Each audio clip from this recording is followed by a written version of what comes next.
मैं अपनी ज़िंदगी में सबसे ज़्यादा कन्फ्यूज इंसान था। आओ बताता हूँ कैसे।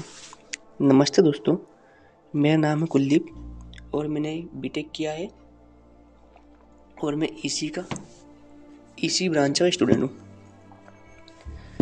और अगर आज से कुछ महीने पहले की कोई मुझसे पूछता कि तू लाइफ में क्या करना चाहता है, तो सच बताऊँ मेरे पास उसका कोई जवाब नहीं होता था। मैं हर दूसरे दिन अपना करियर बदल देता था।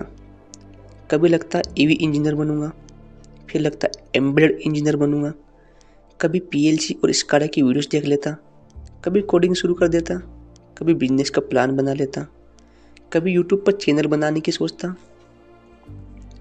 और कभी लगता सब छोड़ देता हूँ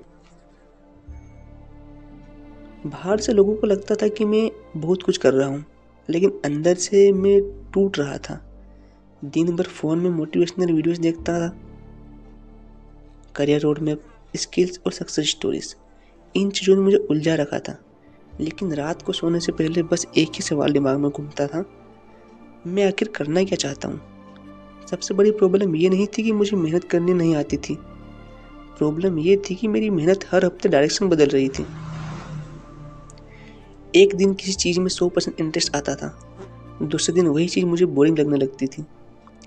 मैं शुरू तो बहुत कुछ करता था, लेकिन कंप्लीट बहुत कम कर पाता था। कॉलेज चल रहा था, एग्ज़ाम पास आ रहे थे, प्लेसमेंट का प्रेशर अलग था और मेरी एक भी सब्जेक्ट में प्रॉपर प्रिपरेशन नहीं थी। कभी बुक्स खोलता, कभी यूट्यूब, कभी नोट्स, कभी किसी और स्किल्स की वीडियो, और दिन ख़त्म हो जाता। रात को लगता आज भी कुछ खास नहीं किया। सबसे बुरी फीलिंग तब होती थी जब मेरे दोस्त धीरे धीरे अपनी लाइफ में आगे बढ़ने दिखते थे। उनका प्लेसमेंट हो रहा था, वो अपनी लाइफ में सक्सेस हो रहे थे और मैं वहीं खड़ा रहता था। मुझे लगने लगा था शायद प्रॉब्लम दुनिया में नहीं, मेरे अंदर ही है।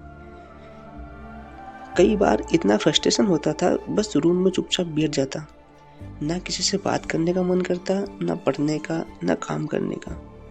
बस दिमाग में हजारों थॉट्स एक साथ चल रहे होते थे। और सबसे अजीब बात पता है क्या थी?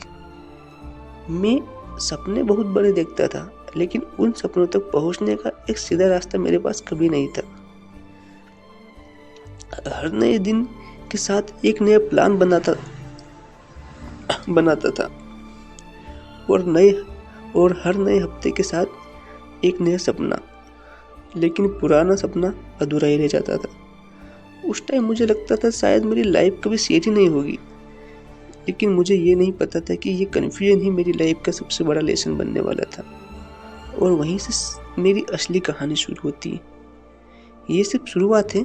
अगले पार्ट में मैं बताऊंगा आपको कि मैंने कैसे अपने लाइफ को धीरे धीरे समझना शुरू किया और किस तरह हर फेलियर ने मुझे कुछ नया सिखाया।